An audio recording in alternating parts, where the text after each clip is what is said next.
Hello and welcome back to another video.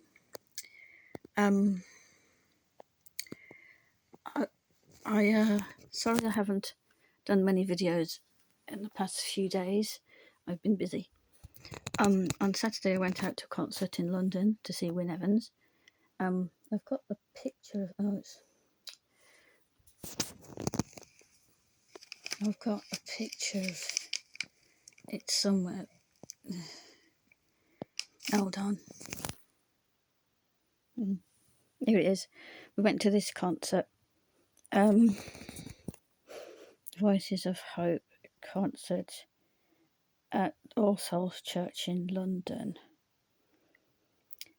It's got Wynne, it's got a soprano, it's got a mezzo soprano, it's got Mark, it's got pianist Jane couldn't make it, so someone called Janet stood in, and then the violinist, but there was no choir. I went with Sandra.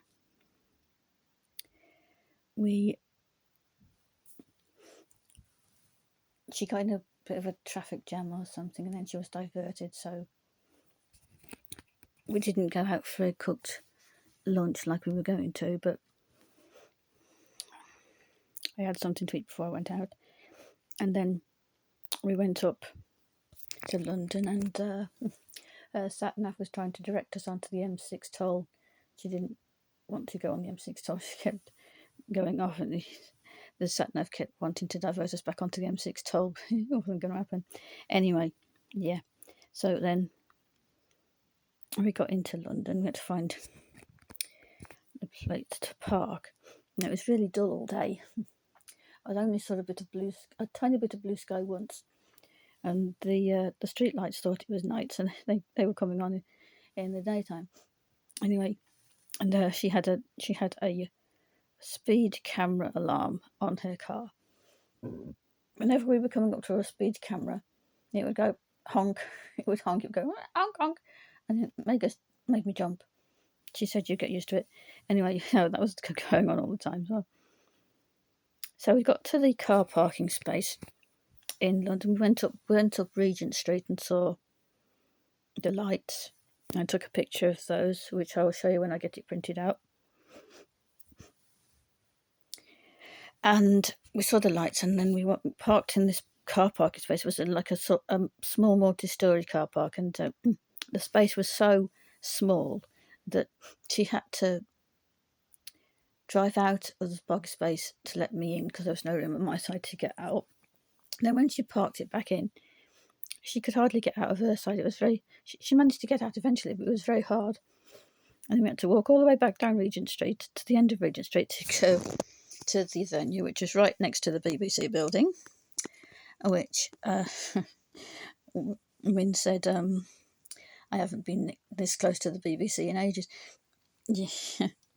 So we got there, and we didn't know what time it was opening. Well, it said that I there was another thing on my I googled it, and there was also another poster different to this on my tablet, and it said outdoors open at 6. But anyway, they opened about 6:30, because we were waiting outside, wanting to know what was going on. And then Mark, his brother, came along, and it said hi to us. And then the doors opened, and we went in. Sandra then looked at Sandra's tickets on her phone, and then she said, where should we sit? And they said you could sit anywhere you like. So we ended up sitting right at the front, right in the middle. And there wasn't many people there, really. There was a lot fewer than we would hoped. And Mark said, if I knew there was going to be so many of you, you could have come round the house. Yes, it was very good. Wynne and this lady did a duet, and Wynne and Mark did a duet. The violinist was very good too, and so was the mezzo soprano. I thought the mezzo soprano was higher than the soprano, but actually, Sandra said she got a deep voice. I don't know. Anyway, it was very good. It's just unfortunate there wasn't so many people there. Apparently the new president of Ghana was there. I know. There was an intermission in the middle, and then we went to see if we could get a drink. Most of it was alcoholic. Said, "Have you got anything non-alcoholic?" The only thing non-alcoholic they had was a non-alcoholic lager. So I said, "All right, I'll try that." Tasted it. Oh, it was disgusting. I said, "I'm not drinking that." It was absolutely vile. Ugh. Yeah. So then we had the intermission, and then we had some more singing, and it was really good.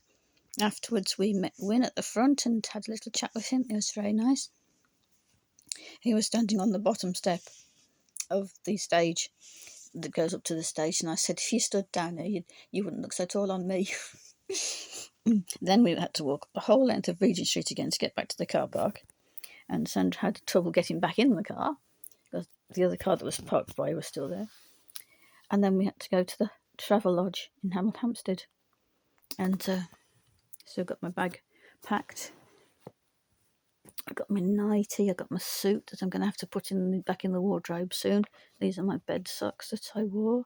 I had my little alarm clock with me and my glasses case.